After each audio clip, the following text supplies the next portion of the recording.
Fine California wine. Let's go Put ahead. your chair right there. Keep going. You can put your chair right there too. You do get a video or something together, email me and maybe we can set something up to get that from. All right. Okay, folks, we've had something to eat. Be sure you get some caffeine. I'm going to try to keep this going at a pretty good clip now, because there are a bunch of topics to cover. I'm going to zip through a bunch of the slides because you folks are really switched on. Having some conversations in the wings here with you folks, I feel like I'm with family. You know, you get it? You know, heck, we'd have fun just hanging out.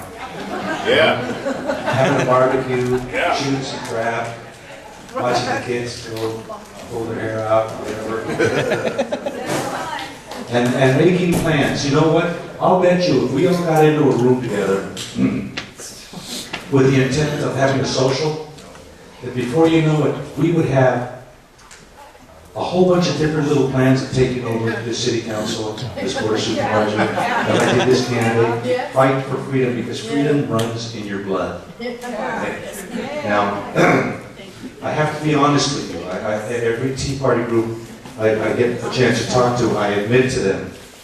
I grew up in East Los Angeles, and as a kid, I sold programs and was an usher at Dodger Stadium.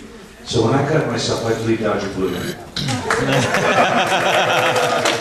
I know that I'm usually in hostile territory. I said that down in San Diego, and they almost threw me out of the theater. But I said, that's okay. I did bleed Dodger blue. We all bleed red, white, and blue American blood, and the leftists bleed some sort of green stuff that comes from Mars. Jelly. Jelly. We're gonna plow through a bunch of this stuff. Some of these are technical issues. Some of them are extremely important because you guys are all right on the edge of understanding the real mechanics of this stuff and how to turn it around and make it work for us. Before we leave, I want to make sure that you have a charge on things that I had a chance to meet with some of the Tea Party leaders the other day because when I put out an invitation, I invited myself to talk to a bunch of Tea Party groups because I want to encourage them. I want to share some ideas that they could accept and maybe take the next step as far as being effective and taking over this country a little bit faster than they could even imagine. And the one thing I don't want for people to think is that this knowledge flows from up high downhill. That isn't the way it works. You folks, like I said, you know all these things. We've been talking about them. I listen to you. And the kernels of wisdom are embedded in pure, honest-to-goodness truth. Because truth doesn't change. It's just putting all of these things together and making it work for us. So, okay. Why public opinion polls make policy, don't make policy, and it ain't because of principle. We all know about public opinion polls, you know, and most of them we can, well, in the old cowboy days, they would have hung it on the bush outside the chuck wagon, and guys would have ripped off a chunk of it and gone taking care of their business, is what they were worth. But even they were, in comparison to Montgomery Ward's catalog, they were worthless. They're still trying to hang it on the bush.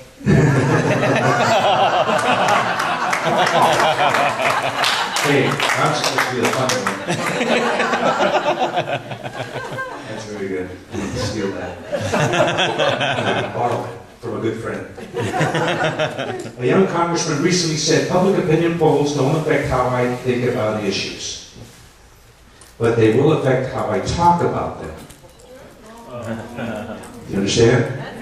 They listen, they see what the public opinion polls say, and then it affects how they talk, but not what they do. He was really saying that the public opinion has little to do with how he thought or would vote. Good for him. At least he told the truth about what most politicals believe but rarely say. Public opinion doesn't have a lot to do with how most legislators cast their votes. So when we think, you know, public opinion is changing this, that, or the other, it really doesn't have any influence.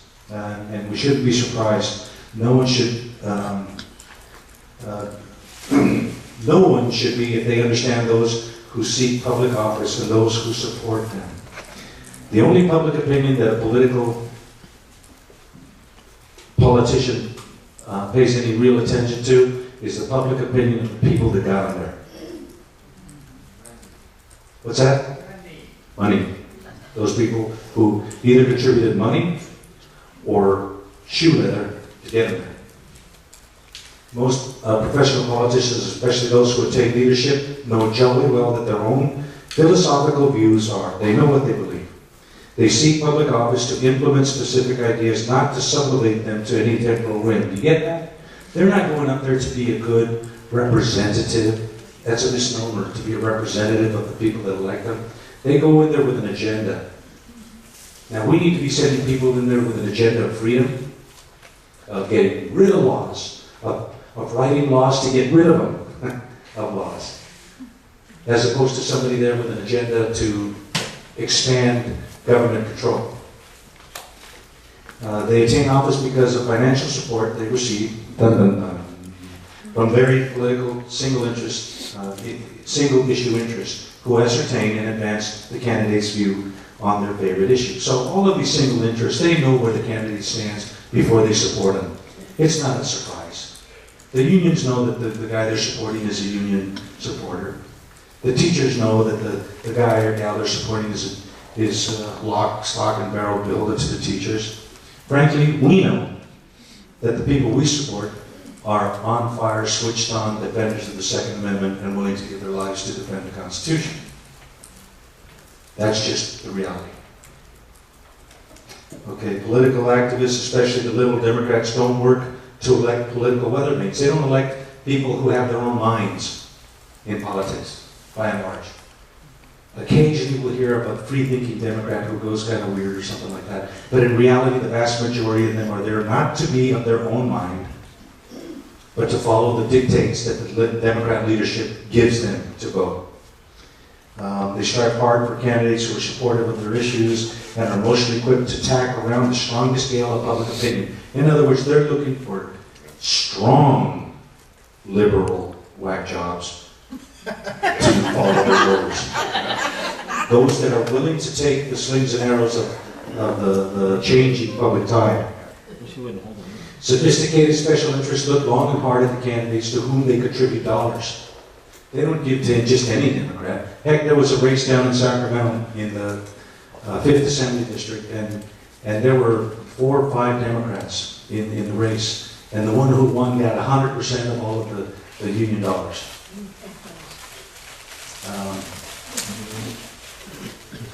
The state and national capitals are loaded with lobbyists. I'm one. Most of whom either feed at the government trough, I don't, or are taxed to pay for the child.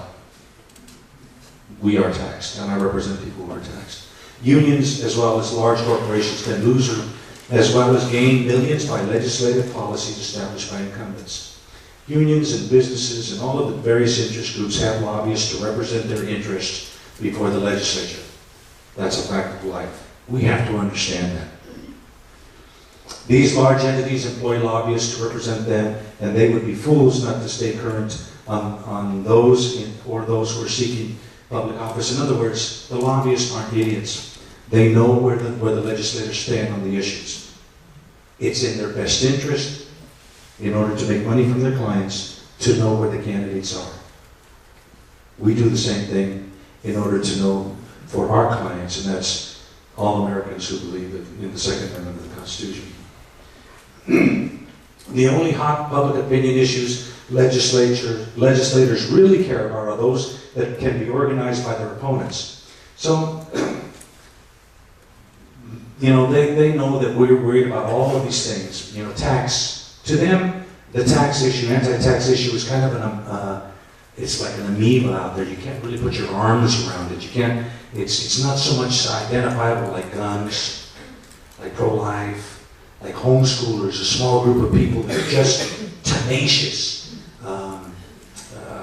All of the various groups that are out there, those are the issues that they pay attention to, because they know that those are the issues that can affect With the advantage of incumbency, staff, and fundraising power, most office holders know their opponents rarely can match them dollar for dollar. They also know that this year's hot button issue is next year's cold memory. We forget. You know, when Columbine in Colorado, there was the shooting by those evil kids who killed all those kids. Gun control was a big issue. Hot button issue. The Democrats pushed it like crazy, got the assault weapons ban nationwide, and within a couple of months it was no longer an issue. And after 10 years, the law disappeared. It was sunset. They knew that, but they took advantage of it right there. But they had the ability to affect it because they were incumbents, which meant that they had the ability to fundraise, and they had staff people they could put on vacation so they could go work on the campaigns. But public opinion polls don't influence a politician's decision to introduce legislation unless it justifies what he wanted to do in the first place. In other words, it rarely is a situation where they will come up with an idea while they're there. One of their constituents comes up and says, can you consider passing a law to do this and such? Unless it was part of the reason they got there in the first place, it just doesn't happen. It's a very rare thing. More often than not, public opinion is manufactured to set the stage for leftist legislation. If public opinion really meant anything, we would have speedy trials and executions of repeat rapists, murderers, and child kidnappers, and we'd be saddled with little national debt, right? Yep. Needless to say, we'd also have real welfare reform, curtail illegal immigration, and a balanced budget. That's what would happen if public opinion really meant anything. On rare occasions, an issue can be so hot and organized that the leftist legislators will dialectically cast a vote contrary to their actual wishes, like on the gun issue. All the Dems, most of the Dems are very anti-gun, but still they took a step back. They didn't introduce legislation as an all-out assault on guns. It was a dialectic step that they took back. Then when the heat dies down, the politicals find multiple ways to legislatively circumvent their prior votes. Is that kind of like what Kerry did when he voted for it and voted against it? That is a literal example of that he did in a very short time frame. Of course, she's not very smart. The death penalty controversy is a good example. Although the death penalty became law, the humanist politicians have done much to delay actual executions. Death penalty is a law of the land. When was the last time some rapist, murdering, dirty, rotten, no good for evil, bad people were executed in California? I mean, there are places like Texas where it happens a little more often, but here in California. A proliferation of endless appeals, gubernatorial pardons, admission of new evidence, and stays by left-wing appointed judges. On such high-intensity public issues, leftists will introduce good-sounding but ineffective legislation. By controlling the bill, they can steer the direction the issue takes. In other words, they can reinstitute the death penalty without ever allowing it to really occur. That's what happens when they're in charge. An irritated public often stages rallies, marches, and demonstrations to voice their ire. Such demonstrations, they hope, will affect public opinion and thus influence the legislature. There's a difference. This is a protest against various issues that have happened throughout the history of time. The Tea Party movement and the protest that they have done is twofold. First of all, they have broken the convention. They are getting the legislators to pay attention. But secondly, it is finally getting the attention of a lot of people who have been on the edge of getting involved but haven't. And it is becoming so large and so influential that you are, by what you do, rubbing off on people, and they're saying, you know what? I just saw that picture of my neighbors in there. I'm going to go in take my, son's shoe polish and go make my own sign, and I'm going to go stand with them. It's a good thing. In reality, in most cases, they have little impact on legislators. You're changing that convention. They are effective only if they are part of a permanent, organized, what does this sound like? Permanent, organized, long-range goal to change the leftist-controlled legislature. I mean, you could just write that into the goals of the whole Tea Party movement. Such demonstrations may occasionally appear to make an impression, but it will be only a short time before the leftists revert to their old ways and things will go back to the way they were. The